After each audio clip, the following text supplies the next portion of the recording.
Marcel Rodman, kapetan Slovenske reprezentance, na koncu še en poraz za slovensko vrsto.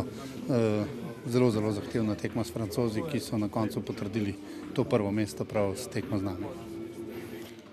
Ja, težka tekma je bila. Nekako vseh 60 minut nismo najdeli ta pravega koraka. Oni so igrali zelo kompaktno v obrambi. V bistvu nam res niso puščali veliko prostora, najmanj od vseh teh nasprotnikov.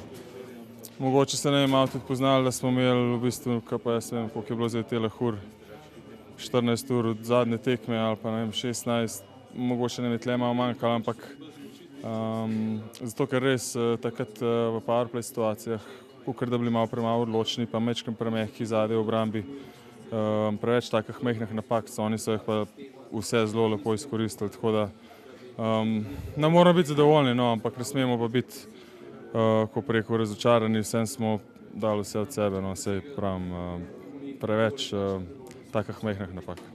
Dobrodošlo pa vsekakor, da ste igrali tu skupaj, da ste se pred Sočijem vendarle dobili za teh nekaj dni tudi treningi na Bledu in pa zares 3 zahtevne tekme. Ja, zmeraj se skozi ponavljamo, da zmeraj radi se skupaj dobimo pa igramo. Zdaj malo smo po moje poklopani, ker res in včeraj smo si mislili, da smo si mogoče zaslužili tudi zmago. Danes smo bili pa, moramo vseeno priznati, premoč, ampak glede rezultata ne moramo biti najbolj zadovoljni. Je pa zmeraj lepo, da se dobimo, pa ne glede na to, se pripravljamo na olimpijske igre, na svetovno prvenstvo. Najlepša hvala za pogovor, srečno še naprej. Hvala lepa.